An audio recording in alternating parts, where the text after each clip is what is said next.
일단 뭐 연구진이 참 고생을 많이 하셨겠다. 예전에는 아니었다고 했는데 이제는 뭐 백혈병이나 뭐 그 비호지킨 림프종 뭐 위험 요인이다 막 이제 이런 얘기들을 하는데, 예전에는 뭐 통계적으로 유의하지 않았던 결과들이 지금 보고서에서 유의하게 나왔다는 거지, 그동안 사회적으로 논란이 됐던 암종들에 대해서 조금 더 디테일한 분석들을 많이 해서 연구 자체로 보면, 특히 이게 이제 국가기관에서 했다는 걸로 보면은 저는 상당히 긍정적입니다. 물론 아쉬움이 없다는 건 아닌데요. 굉장히 진전된 결과라고 이제 생각을 하고, 그런데 이제 좀 아쉬운 부분들은 뭐냐면은 그 표가 막 진짜 엄청나게 많고 결과도 굉장히 복잡해서, 심지어 전공을 한 사람도 보면은 야, 그래서 이게 앞뒤를 깨맞춰가지고 결론이 뭔가라는 거를 보기 굉장히 좀 어렵게 되어 있어서, 그런 부분들을 조금 더 결과 제시만이 아니라 이런 해석 부분들을 조금 더 충실하게 해줬으면 어땠을까 하는 아쉬움이 남고, 또 다른 것은 이제 모든 역학 연구는, 특히 관찰 연구는 다 제한점들이 있거든요. 우리가 인간을 대상으로 막 이게 막 랜덤하게 사람들 너는 팹에 들어가, 너는 들어가지 마 이렇게 할 수가 없기 때문에, 한계점이 있다라고 끝내버리면 그럼 저 연구는 못 믿을 연구야? 저 연구는 엉터리야? 이건 사실 아니잖아요. 그래서 이 연구가 가진 한계들이 이 연구 결과의 해석과 관련해서 어떤 영향을 미치는지에 대한 조금 더 친절한 설명이 있었어야 되는 게 아닌가. 제일 큰 차이는 통계적 유의성이 없다가 통계적 유의성이 나타난 건데, 이 통계적 유의성에 대해서 정말 할 말이 많은데, 예를 들면 그 통계적 검정이라는 거, 우리가 통계적으로 무언가를 판단한다는 거는 어느 정도 객관성을 가지고 그냥 내가 보기에 내 감정적으로 아 이거는 원인일 거야가 아니라는 어떤 객관적인 결론들을, 누가 봐도 동일한 결론들을 유추하기 위해서 통계적 검정을 하는 건데, 통계적 검정이라는 게 A가 맞다는 검정을 하는 게 아니에요. 예를 들면 A와 B가 있는데 A와 B가 다른 것 같아.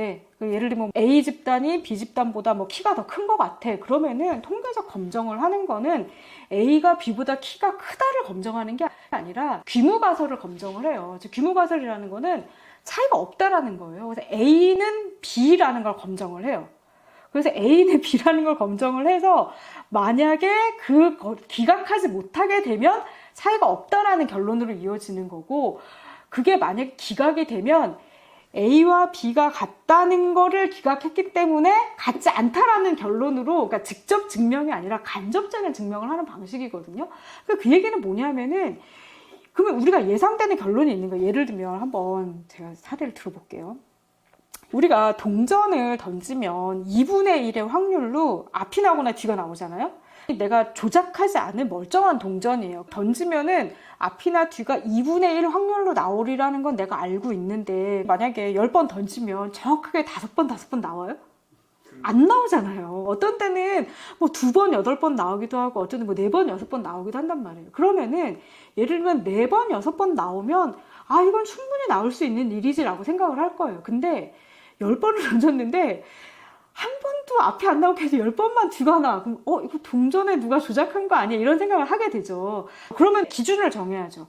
예를 들면 5번은 되고 4번, 6번 충분히 있을 수 있어요. 그럼 3번, 7번? 야, 좀 이상한데?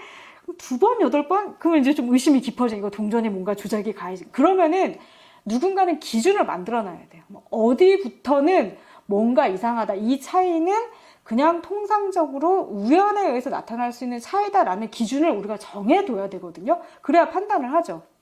그래서 예전에 통계학의 피셔라고 하는 이 선구자께서 별 특별한 의미가 있다기보다 20번에 한 번 정도는 기준으로 삼아야 되지 않겠냐? 그 정도 한 번 이상 나오는 거는 뭔가 문제가 있는 거 아니냐? 그래서 20번에 한 번은 20분의 0.05잖아요. 그래서 0.05를 그냥 합의에 의해서 기준으로 놓은 거지, 0.05가 절대적 기준이 아니에요. 예를 들면 아까 제가 동전 던지기 얘기했는데, 만약에 동전을 100번을 던져요. 100번을 던지면 지금 앞뒤가 나올 확률이 이론적으로는 2분의 1씩인데, 그러면은 이론적으로 2분의 1인데 내가 던졌더니만 예를 들면 48, 50이 나왔어요. 48과 50이라는 확률이 나오면 내가 2분의 1이라는 원칙적인 확률에 근거했을 때 48과 50이라는 결과를 관측하게 될 확률을 구할 수가 있어요. 그러면은 그게 0.69예요. 그럼 0.69는 아까 내가 0.05를 기준으로 해놨는데 그거보다 훨씬 크잖아. 이거는 우연에 의해서 얼마든지 이렇게 나올 수 있다는 소리예요. 그러니까 48과 52는 아무 문제가 없어요. 근데 그거를 조금 더 높여가면, 예를 들면 45대 55가 나오면 그렇게 관찰할 확률은 32%로 줄어들어요. 그 다음에 40대 60이 내가 던져서 나왔다 그러면은 우연에 의해서 이렇게 나올 가능성이 0.05로 줄어들고요. 만약에 35대 65가 나왔다? 그러면은 이렇게 관찰될 확률이 0.003이에요. 이 0.003이란 건 무슨 소리냐면은 이 동전이 정상이라서 이론적으로 2분의 1이 확률이 나와야 되는데 내 관찰한 값은 35대 65가 나왔잖아요. 우연에 의해서 이렇게 관찰할 가능성은 0.003이라는 소리예요. 그러니까 아까 내가 0.05를 기준으로 놓고 본다면 그거보다 훨씬, 즉 우연에 대해서는 이렇게 나오기 힘들겠는데 라는 걸 정해놓은 거거든요. 근데 문제는 표본 크기에 따라 이게 달라져요. 만약에 제가 동전을 100번이 아니라 1000번을 던져요. 그럼 아까 500대 500 나오는 건 똑같은데, 예를 들면 아까 제가 100번 던졌을 때 40과 60을 관찰할 확률이 0.05 정도 됐었거든요. 근데 만약에 1000번을 던지면 400번과 600번 나오는 게 아까랑 똑같잖아요. 4대 6 나오는 거 똑같은데 400번과 600번을 내가 관찰하게 될 확률은 0.001이에요. 똑같은 거잖아요. 아까는 40대 60이었고 지금 400대 600, 누가 봐도 똑같은 확률인 것 같은데 그렇게 관찰하게 될 가능성이 굉장히 낮아지는 거예요. 즉 그 얘기는 뭐냐면은 똑같은 관찰이지만 표본의 수가 커지게 되면은 똑같은 차이도 유의하게 판정할 가능성이 커진다는 소리예요. 이걸 우리가 통계적 검정력이라고 부르거든요. 그러니까 우리가 지난 연구 2008년도의 역학조사 이후에 실제 10년이 지나는 동안 관찰 기간도 늘어났고 그거에 상응하면서 암이나 이런 것들의 발생 건수도 조금씩 더 늘어났잖아요. 그러니까 통계적 검정력이 늘어났고, 그러면서 사실은 그전에도 이미 위험은 증가해 있었어요. 그전에도 우리가 보통 표준화 사망비, 표준화 발생비라고 얘기하는 것들의 위험은 증가해 있었는데 다만 그때는 유의하지 않았기 때문에 사람들이 마치 위험하지 않은 것처럼 하다가 이제는 그런 것들이 통계적으로 유의하게 나오니까 마치 옛날 결과가 뒤집힌 것처럼 하는데 뒤집힌 거 아니라는 거예요, 제 말은. 그래서 이 문제가 근데 이게 무슨 산부인이 잘못한 게 아니라 이게 과학계에서 흔히 있는 일이에요. 이게 통계적 유의성이 마치 인과성을 보증하는 핵심 지표인 것처럼. 그래서 예를 들면 똑같이 1.5배 위험이 증가하는데 한쪽에서는 똑같이 1.5, 1.5인데 이쪽에서는 통계적 유의성이 없고 이쪽에서 통계적 유의성이 있어. 그러면 마치 연구 결과가 상충하는 것처럼 이쪽은 유의하지 않았는데 이쪽은 유의하다고 나왔네? 결론을 못 내리겠네? 이렇게 하는 경우가 사실은 비일비재하거든요. 그게 아니라고. 이게 아니라 이 추정치 자체가 중요하고 통계적 유의성은 우리가 임의로 정한 거기 때문에 전체적으로 어디에 말하자면 추정치와 이 소위 말하는 신뢰 구간이 어떻게 분포하고 있는지를 전체적으로 봐서 결론을 내려야지, 그거를 결과 보지도 않고 별표 있는 유의성 결과만 보고 판단하는 거는 굉장히 잘못된 거라는 거를 제 얘기가 아니라 하도 통계학 전공자들이나 역학 연구자들이 아무리 얘기해도 안 들어가지고 올해 3월에 네이처 다 아시잖아요. 굉장히 유명한 국제학술지죠. 거기에 사설로 이 문제가 실렸어요. 제발 통계적 유의성 가지고 기계적으로 판단하지 마라. 0.05가 무슨 신이 내려준 뭣도 아닌데. 그래서 이런 당시에 이제 논평들을 낼 때 전 세계에서 800명이 넘는 그 연구자들이 서명을 했어요. 맞다. 왜 이렇게 사람들이 통계적 유의성만 가지고 기다 아니다. 그래서 안 해도, 추가 연구 안 해도 결론을 내릴 수 있는 연구들을 계속 똑같은 연구를 반복하고 바보 같은 짓이다라는 얘기를 해서 반도체 문제만이 아니라 이 유의성과 관련된 이 집착 이런 것들은 좀 버려야 된다. 실제로 유의하게 나왔다고 해도 문제예요. 유의하게 나왔다고 그게 바로 원인이라는 소리는 아니에요. 유의하게 나왔으면 왜 그런 유의한 결과가 나왔을까에 대한 내용적인 설명이 있어야죠. 예를 들면 아까 표본 크기가 커지면 검정력이 높아진다 그랬잖아요. 그럼 예를 들면 이런 것도 있을 수 있는 거예요. 어떤 내가 신약을 개발했는데 그 약을 먹으면 혈압이 1 떨어져요. 1mm Hg. 그럼 진짜 임상적으로 봐서 아무 의미가 없는 거거든요. 근데 이런 거를 한 10만 명을 내가 연구를 하면 통계를 유의하게 나와요. 그러니까 그 얘기 뭐냐면은 통계적 유의성이라는 거는 표본 크기와 그 절대의 차이의 크기가 여러 가지 요소들이 관련돼 있는 거기 때문에 그거가 유의하다고 해서 그럼 이게 원인이다. 이거 정말 효과적이고 공중보건학적으로 큰 의미 있는 거다. 이렇게 해석해서는 굉장히 위험하다는 소리입니다. 그래서 그거를 가지고 좀 오해가 없으시길. 그래서 그런 종류의 그러니까 연구자도 결과를 제시하는 측면에서 아쉬운 부분들이 있었고 그거를 받아들이는 시민사회나 혹은 정책 결정자들도 이제 제대로 이해하지 못했던 측면이 있었다는 거는 우리가 좀 다 받아들여야 될 것 같아요. 네. 그럼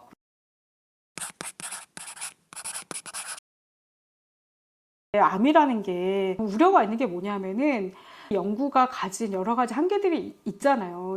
예를 들면 가장 초기에 위험 수준이 높았던 90년대, 80년대 후반에서 90년대 초반의 자료들이 없단 말이에요. 그리고 지금 노출과 관련돼서 어떤 요인들이 관련이 있는지는 10년이 지난다고 더 좋은 자료가 나올 수 있는지 잘 모르겠거든요. 이미 지나간 형태에서 계속 팔로우업을 하면서 추구 관리를 하는 것 자체가 부정적인 건 아니지만 10년을 더 추적해서 한다고 원인이 밝혀지느냐? 저는 그건 아닌 것 같아요.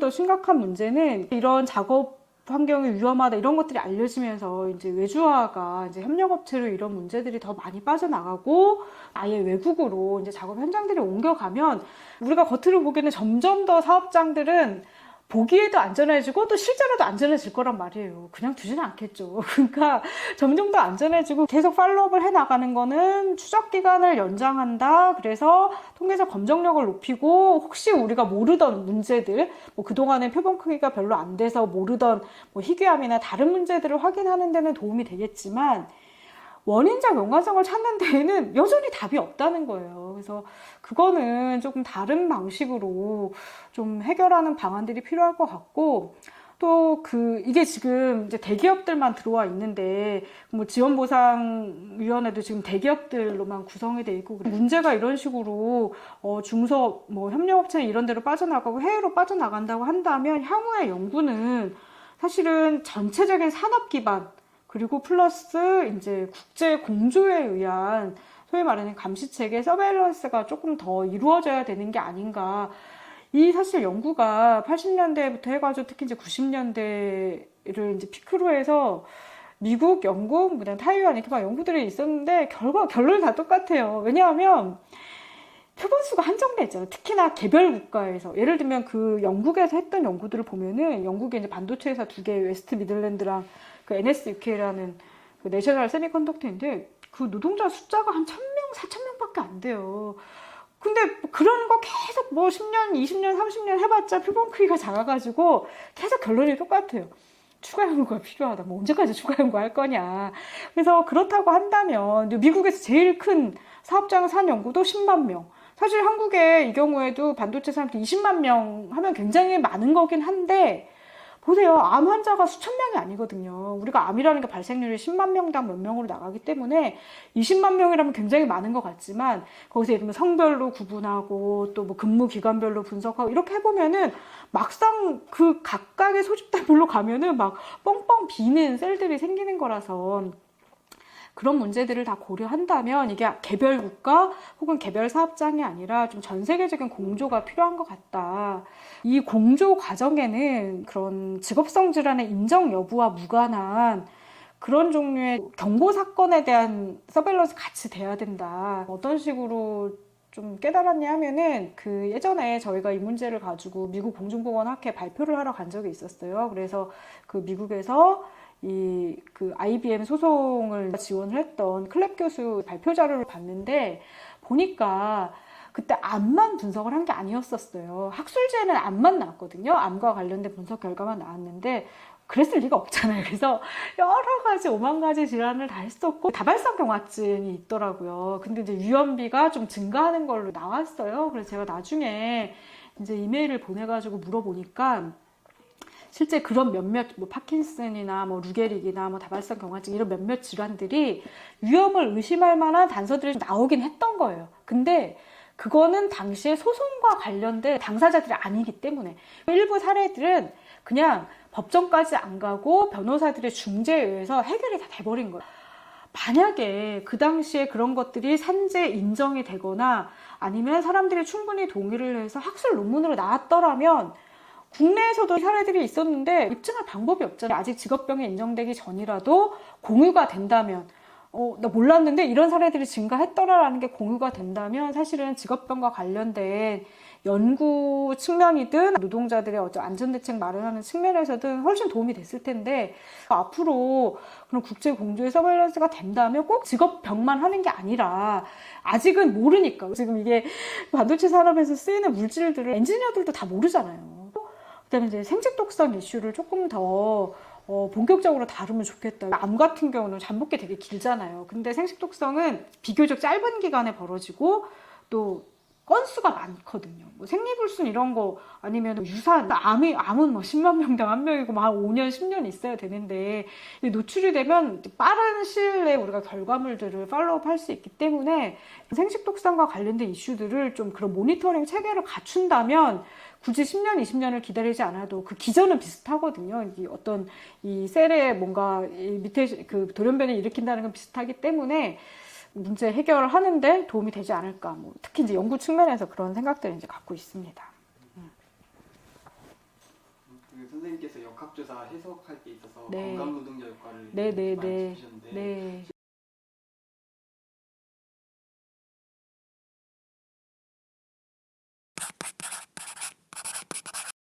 보통 우리가 이제 일반 시민들이 생각할 때, 야, 그렇게 위험한 작업장에 막 근무하면 막 사망률이 막 몇십 배 높고 막 이럴 것 같잖아요. 근데 대부분의 직업과 관련된 그런 직업적 코호트 연구 결과들을 보면 그런 걸 찾기 되게 힘들어요. 왜냐하면 워낙에 건강해야 일을 하잖아요. 건강해야 일을 하고 또 건강한 사람들이 거기 많이 남아있고 그 다음에 그런 건강한 사람들이 심지어 처음부터 건강했지만 또 건강 관리도 잘해요. 예를 들면 뭐 삼성, 뭐 LG, 뭐 하이닉스 다 대기업들이잖아요. 뭐 건강검진 엄청 빡세게 해주고 뭐 삼성 같은 경우에도 뭐 금연 이런 거 엄청나게 해주고 뭐 제가 예전에 듣기로는 뭐 삼성 흡연율이 막 1%가 안 되고 그러니까 그렇게 건강한 사람들이기 때문에 기본적으로 건강성이 굉장히 높고 전체 인구 집단과 사망률 비교를 해보면요. 그 이번에도 역학조사 결과에 나왔었는데 그 남성 같은 경우에는 전체 국민 대비 총 사망률이 0.3이에요. 그러니까 일반 국민들이 사망률이 100이라면 여기 그 반도체에 종사하는 남성 노동자들은 30이라는 소리예요. 그러니까 뭐 3배다 건강하다 이렇게 말하는 건 어폐가 있지만 굉장히 건강한 거죠. 그러니까 출발점이 다른 거예요. 그래서 만약에 뭐 여성 노동자 같은 경우에도 한 0.77, 한 0.8 정도로 나오는데 이제 남성 노동자들 같은 경우에는 또 엔지니어들이 많으니까 사회경제적 계층도 높고 일반 남성들에 비해서 술, 담배도 훨씬 적게 하고 그러니까 건강한 사람들이 모여있고 그러니까 훨씬 더 이제 건강 근로자 효과가 큰 거고 여성들 같은 경우는 그거보다는 좀 작은 건데 예를 들면 이런 상황에서 베이스라인이 이런 상황에서 예를 들면 암이 뭐 한 30% 정도 초과로 증가했다고 생각을 해봐요. 근데 이미 지금 이게 평지인데 이 남성 부분이 여기 바닥에 있단 말이에요. 여기 30% 증가해봤자 아직도 일반인 수준을 따라오기가 힘든 거거든요. 그러니까 이런 건강 근로자 효과가 있기 때문에 이미 상당한 정도로 바닥에서부터 시작을 하고 있어서 어지간히 위험이 증가하지 않으면 그런 결과들이 잘 드러나지가 않는 거예요. 우리 수표면에서 이제 일반 인구 집단과 비교를 해야 되는데 저 밑에 바닥부터 시작해서 올라온다고 생각을 해보세요. 그럼에도 불구하고 여성 노동자들에게서 뭐 암 발생률 1.5, 1.6 나왔다는 거는 이거는 진짜 굉장히 높구나. 뭔가 정말 요인이 무엇인지는 모르지만 상당한 정도의 위험 요인이 작업장에 있구나라는 거를 시사하는 소견이라고 볼 수가 있어요. 이거는 한국에서만 나타난 게 아니라 그 해외에 있었던 저희가 선행 연구들을 검토했을 때에도 이런 건강 근로자 효과는 거의 동일하게 나타났고 이제 한국의 특히 남성이 굉장히 좀 심한 편이었던 걸로 제가 기억을 하고 있어요. 예. 선생님께서 실제로 이제 반도체 공장에 들어가 보신 걸로 알고 있는데 네네네. 혹시 그 들어가서 본 공장에서 보니까 참 좋더라고요.